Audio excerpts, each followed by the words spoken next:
Welcome to Meeting of the Moms, a place to talk about all the things. I'm Amy Rasmussen. I'm a teacher by profession, a wife and mother by choice, an optimist by nature, and happy by design. I'm here with my good friend Lorna, who I call one of my greatest cheerleaders. Hi, I'm Lorna Adams. I'm a wife, mom, and certified life coach. I strive to embrace and enjoy each new phase of life. Here at Moms, we believe the world is wide open to all of us and that we have unlimited potential. We're so glad you're here. In today's episode, we talk about identifying qualities and roles we want to take on and how to make them a part of us. The best thing is that our conversation started because of a Halloween party.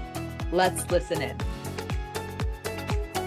Well, we have just had Halloween. A lot of people want to dress up, right? Sometimes there's a face mask, a costume, different things that people do to look a little different.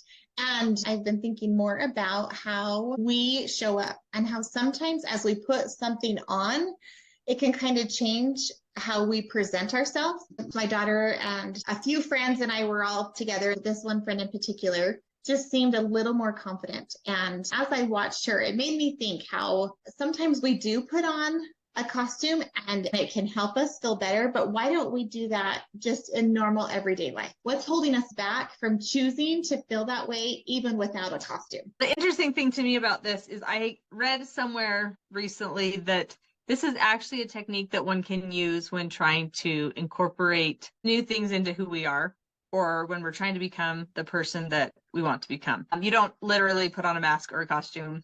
That might be a little weird, but you do think of what would I be like if I were confident? How would I act if I liked myself? What would I say? What would I do? And you kind of think through that, and then you might even go somewhere to the grocery store, right? Let's just make it super mundane. You might go to the grocery store and be like, I am going to walk in there and I am going to pretend I have on this costume of I like myself and I'm confident and I know what I'm doing with my life or whatever. And then you go in and you act out that role. And because you're putting it on and you feel like you can also take it off, so it doesn't feel so permanent, but it allows you to play with it, which of course is one of my favorite words, to be able to play with something. So it's interesting that Halloween almost acted like that kind of a stage or a forum to do that. And I think about how at times I think I've kind of played with that without even really knowing I was playing with it. A good place actually has been a store for me because I used to have so much anxiety about walking into the grocery store. And over the years, I've been able to decide I like me and I like everyone else. And so I can walk in confident in the grocery store. So it's funny that that was totally your example, Amy. Yeah, I did not know that about you until today.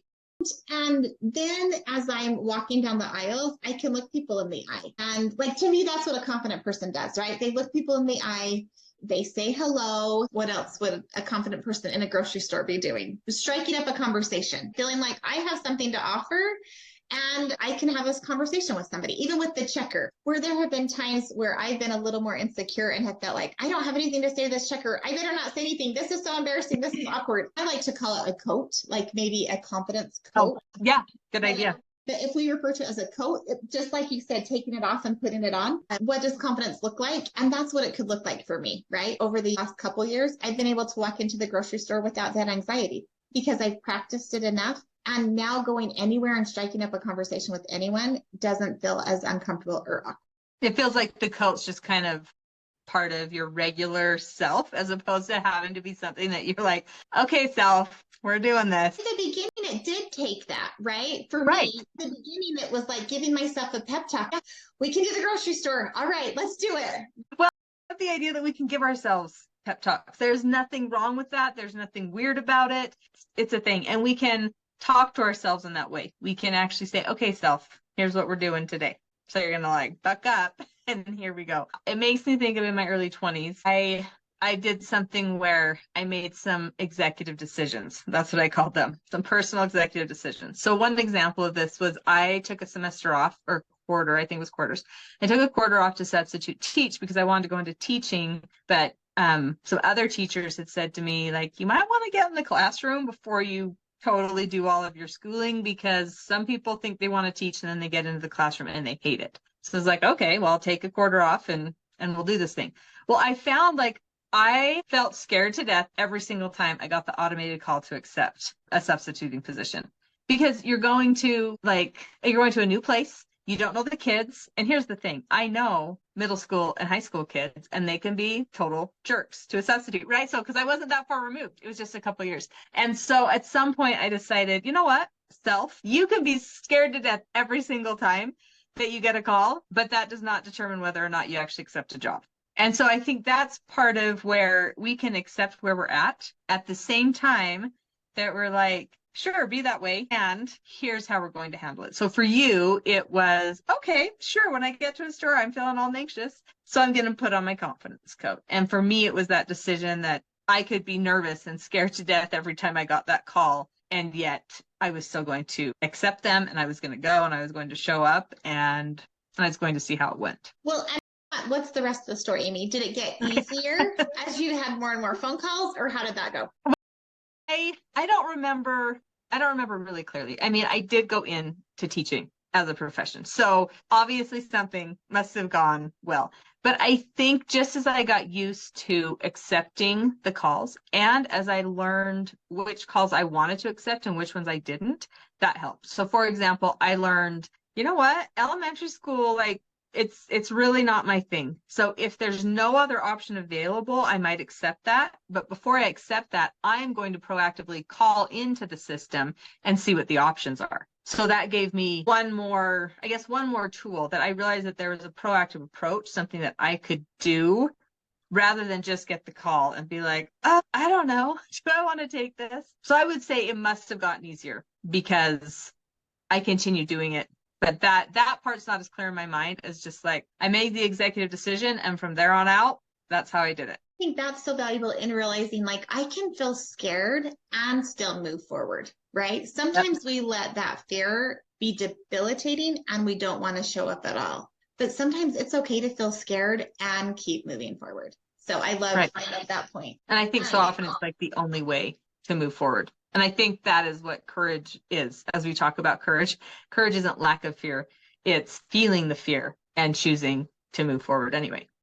That's where it comes. I do work with my clients to process emotions, and like, what does fear really feel like inside your body? A lot of times we're avoiding a negative emotion, and so we choose not to do something, right? Just like you could have chosen not to be a substitute teacher because you knew what was coming up inside when you got the phone call, right? And I'm choosing to sit with that, like, fear or anxiety or whatever it is, and realize it's just vibrations in your body. And it's not going to kill you. It really actually doesn't hurt when you will actually just sit with it for the most part.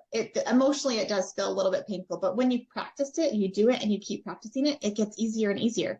And then you realize, I've been living my life avoiding negative emotion, and I don't have to do that anymore. I can just feel it and then move on. Sometimes we can even experiment with it. Like you're saying, how could it be fun today to go into the grocery store? Or how could it be, what would make it fun to go in and sub today?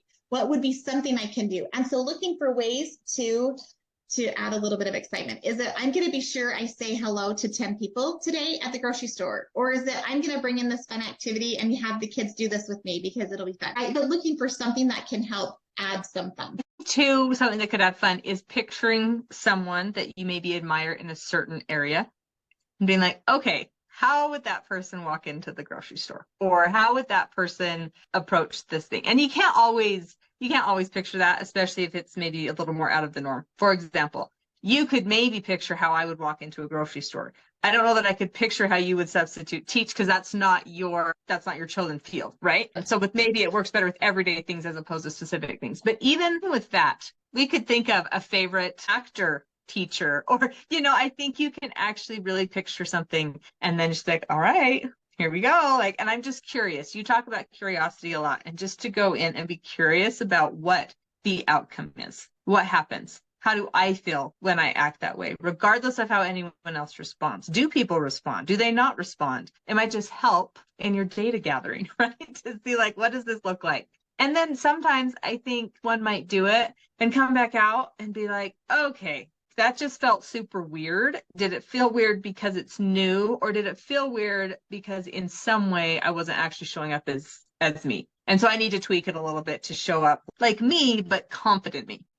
Yeah, very good. Yeah, very good point. So just a thought about maybe one way to go about this. I was introduced to something called the Kelly Roll Technique through parentguidance.org. And there's actually a series of questions you go through that you're like, okay, what role do I want to take on? So in this case, confident shopper at the grocery store, whatever. And what role do I want to take on? And then there's some other questions asking, what's the body language? How does that person walk? How does that person stand? What's the facial expression? In your case, you did it with like, all right, well, I think a confident person says hi to people and makes eye contact. So I'm going to do that. So you list that all out, and then you actually write in a few sentences, you actually write that out. So you might say something like, I am confident when I go to the grocery store. I like to see people, both strangers and people I know. I make eye contact with whoever's in the store, and I say hi to them, whether they're on their phone or not. List out how you want to say it. And then in this technique, you read it to yourself every day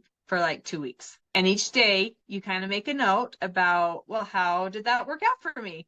Did I show up in that role like I wanted to, or did I not, or whatever? And you just take some time, I guess, to sit with what you tried and to evaluate it. So there are some very specific steps that a person can take, or you can do it just like you did. Where you're like, hey, I'm going to put on my confidence coat and look people in the eye. But if you're needing more than that to kind of work yourself up to it or to keep it as a focus, the writing of scripts is another way to do it. Totally. And I love that. And I think that it can be so valuable. I think the evaluating can be so great. I do think evaluate without judgment is so helpful, right? Stay in the curiosity mindset than the judgment. If I were to ask my kids, was that weird? Did I seem weird in the grocery store? They would probably say, yeah, mom, you're weird. Like, why are you doing that? Right? They're going to look at us maybe more from a judgmental, not because they're trying to be mean, but so don't look at it from their standpoint. Look at it just from a place of curiosity. That worked well. I was able to say hi to those people. I was able to have a conversation with the checker.